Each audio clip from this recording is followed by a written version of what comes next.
আসসালামু আলাইকুম। ওয়ালাইকুম আসসালাম। আপা, আমি মিরপুর থেকে বলছি।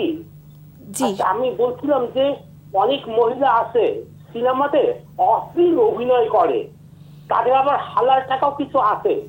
এই টাকা দিয়ে মাঝে মাঝে হজ পালন করে আসে, আর তারা মনে করে আমরা নিষ্পাপ হয়ে যাচ্ছি। আচ্ছা আপা, তারা কি আসলে নিষ্পাপ হয়ে যাচ্ছে?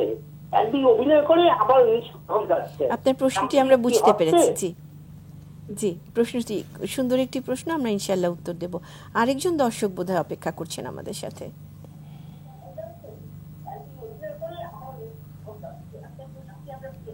জি, আপনি আপনার টেলিভিশনের ভলিউম একটু কমাতে হবে প্লিজ, তারপরে প্রশ্নটি করুন। আসসালামু আলাইকুম। ওয়ালাইকুম আসসালাম। আমি আশরাফুন্নেসা সিলমারি থেকে বলছি। জি আপা বলেন, আমরা শুনতে পাচ্ছি। আমার প্রশ্ন হচ্ছে, কি আমল করলে আমরা ইহকালে এবং পরকালে শান্তি লাভ করব? জি, ঠিক আছে, আমরা দুটো প্রশ্নের পরপর উত্তর দেবার চেষ্টা করি। আপা হ্যাঁ, একটি হলো যে যদি কেউ অভিনয় করে, জি অভিনেত্রী জি জি এরকম বলেছেন, এটা একজন কি নারী কি পুরুষ, জি যারাই অশ্লীল অভিনয় করছেন এমন কিছু সমাজে দিয়ে যাচ্ছেন, হ্যাঁ, যেটা অশ্লীলতা ছড়াচ্ছে। কেননা আমরা জানি যে অশ্লীলতা হলো ইসলামের শিক্ষার একেবারে বিপরীতে। তাওহীদবাদের, আল্লাহ যে একত্ববাদের শিক্ষা, সংস্কৃতিতে এই একত্ববাদের আসলে প্রভাব থাকতেই হবে। ওটা যদি না থাকে তখনই কিন্তু সমাজে অশ্লীলতা ছড়িয়ে যায়। কাজে এই ছড়ানোর জন্য যে কাজই করেছে, সেটা অভিনয় হোক যেটাই হোক, সেটা করে যদি সে আয় করে থাকে, সেটা তো হালাল হওয়ার কথাই নয়। এখানে তওবা ছাড়া তার আয় হালাল মানে এই আয়টা তার হালাল হবে না। তাকে একটি অবশ্যই ভদ্রজনচিত সুন্দর ইসলাম সম্মত পেশায় ফিরে আসতে হবে। এটা হলো এক। দ্বিতীয়ত, সেই খরচ নিয়ে যেই আয়টা করেছে সেটাই ব্যয় করে যখন উনি কোনো ইবাদত করবেন, যেই হোক সেটা, যেই ব্যক্তিই হোক, কি নারী কি পুরুষ, সেই হালাল উপার্জন ছাড়া, এটা হাদিসেই আছে, আল্লাহ তাআলা বলেছেন যে তার হয়তো চেহারা, তার ড্রেস ধুলি মলিন হয়ে গেছে এবং সেইভাবে হাত তুলে আল্লাহকে ডাকছে আল্লাহ আল্লাহ, কিন্তু আল্লাহ তার দোয়া কবুল করছেন না।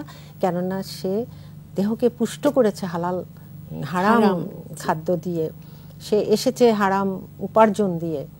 এটা খুব ভয়াবহ হাদিসটি। আর হারাম উপার্জনের কোনো কিছুই কবুল হয় না, দোয়া কবুল হয় না। সেটাই জি, মানে কত ভয়াবহ হাদিসটি। তা এখানে আমরা বলছি যে অন্যেরা এটা করলে আমরা অবশ্যই চিন্তা করব, আমাদের কাছের কেউ হলে তাদেরকে আমরা এটা বলবো, কারণ অনেক সময় শক্তি প্রয়োগ করেই সব কিছু হয় না। আর তৃতীয়ত, আমরা নিজেকেও সাবধান করব যে আল্লাহ যেন আমাদের এগুলো থেকে বাঁচিয়ে রাখেন, এবং আমরা যাতে না দেখি, চোখের জিনা যাতে না করি, ইনশাআল্লাহ ইনশাআল্লাহ। কারণ আমাদেরও এখানে দায়বদ্ধতা রয়েছে, আমরা সেটি দেখলাম, আমরাও যাতে এগুলোর চক্করে পড়ে না যাই। এগুলো কিন্তু চক্রাকারে চলছে সোসাইটিতে, ডিভাইস তো সকলেরই হাতে। আর আমাদের একজন চতুর্থ প্রশ্ন, একজন বোন ছিলেন, কি কি আমল করলে। হ্যাঁ বোন, আপনিও খুব সুন্দর প্রশ্ন করেছেন। এটা ঠিক এক কথায় নয়, অনেকগুলো কথা আসবে। তা আমাদের যেহেতু ইহকাল থেকে এই পুঁজিটা নিতে হবে, কারণ একটু আগেই বলছিলাম যে ইহকালটাই আমার পুঁজি সঞ্চয় করার স্থান। যেমন আপনি পরীক্ষার হলে ঢুকেছেন পরীক্ষা দিতে, সেখানে কিন্তু শুয়ে বসে আমি সময় কাটাবো না। সিলেবাসে যেই পড়া আছে সেটা পড়ে রেডি হয়ে ওটার উত্তর লিখবো, সঠিক হলো কিনা রিভিশন দিব। সেই রকম একটি জীবন আপনি অতিবাহিত করছেন। এই হায়াতটি একটি পরীক্ষার হলের ভেতরে যে কোনো সময় যে কোনো প্রশ্ন আসতে পারে, যে কোনো কাজ আসতে পারে। কাজে এই সময় আমি আল্লাহর রহমত কামনা করে, দোয়া পড়ে, জিকির করে সব সময় মাফ চাইব এবং মানুষের কল্যাণ করব।